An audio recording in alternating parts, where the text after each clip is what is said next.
बोलिए श्री कृष्णचंद्र भगवान की जय। आश्विन मास की इंद्र एकादशी का महात्म्य। युधिष्ठिर ने पूछा, मधुसूदन, कृपा करके मुझे ये बताइए कि आश्विन के कृष्ण पक्ष में कौन सी एकादशी होती है। भगवान श्री कृष्ण बोले, राजन, आश्विन कृष्ण पक्ष में इंदिरा नाम की एकादशी होती है। उसके व्रत के प्रभाव से बड़े बड़े पापों का नाश हो जाता है। नीच योनि में पड़े हुए पितर को भी ये एकादशी सद्गति देने वाली है। राजन, पूर्व काल की बात है, सत्य युग में इंद्रसेन नाम से विख्यात राजकुमार थे, जो अब महिष्मतिपुरी के राजा होकर धर्मपूर्वक प्रजा का पालन करते थे।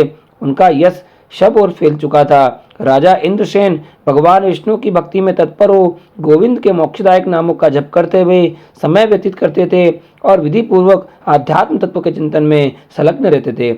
एक दिन राजा राजसभा में सुखपूर्वक बैठे हुए थे।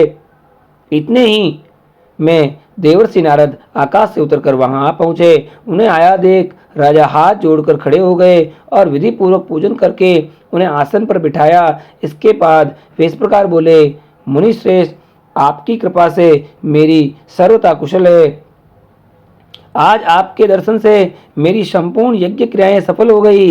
देवर्षि अपने आगमन का कारण बताकर मुझ पर कृपा करें।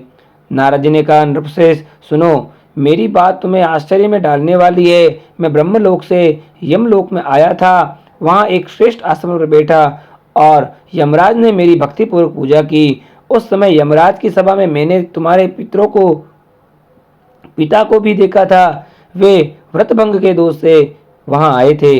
राजन, उन्होंने तुमसे कहने के लिए एक संदेश दिया है, उसे सुनो। उन्होंने कहा, हे बेटा, मुझे इंदिरा के व्रत का पुण्य देकर स्वर्ग में भेजो। उनका यह संदेश लेकर मैं तुम्हारे पास आया हूँ। राजन, अपने पिता को स्वर्ग लोक की प्राप्ति कराने के लिए इंदिरा का व्रत करो। राजा ने पूछा, भगवान, कृपा करके इंदिरा एकादशी का व्रत बताइए। किस पक्ष में, किस तिथि को और किस विधि से उसका व्रत करना चाहिए। नारद जी ने कहा, राजेंद्र, सुनो, मैं तुम्हें इस व्रत की शुभ कारक विधि बतलाता हूँ। आश्विन मास के कृष्ण पक्ष में दशमी के दिन उत्तम दिन को श्रद्धायुक्त से प्रातः काल स्नान करें, फिर मध्याह्न काल में स्नान करके एकाग्रचित हो एक समय भोजन करें और रात्रि में भूमि पर सोएं। रात्रि के अंत में निर्मल प्रभात होने पर एकादशी के दिन तातुन करके मुंह धोएं। इसके बाद भक्ति भाव से मंत्र पढ़ते हुए उपवास का नियम व्रत ग्रहण करें। अध्यस्थिता निराहारा सर्वभोग विवर्जिता शोभक्षे पुंडरीकाक्ष शरणम में भवाच्युत। कमल नयन भगवान नारायण, आज मैं सब भोगों से अलग हो निराहार रहकर कल भोजन करूंगा। अच्युत, आप मुझे शरण दें। इस प्रकार नियम करके मध्याह्न काल में पितरों की प्रसन्नता के लिए शालक ग्राम शिला के सम्मुख विधि पूर्वक श्राद्ध करें तथा दक्षिणा में ब्राह्मणों को सत्कार करके उन्हें भोजन करावें।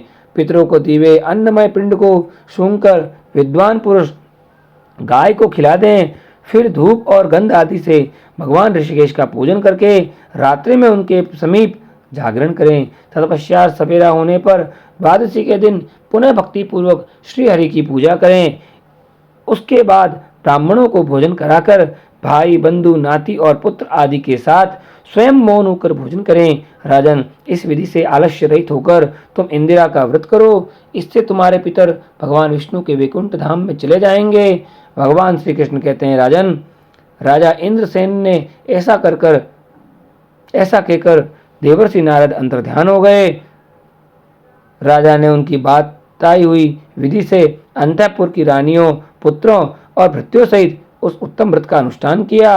कुंती नंदन, व्रत पूर्ण होने पर आकाश से पुष्पों की वर्षा होने लगी।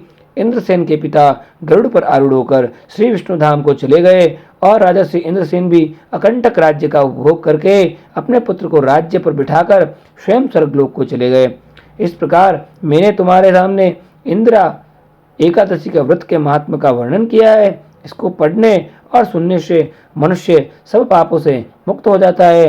बोलिए श्री कृष्णचंद्र भगवान की जय।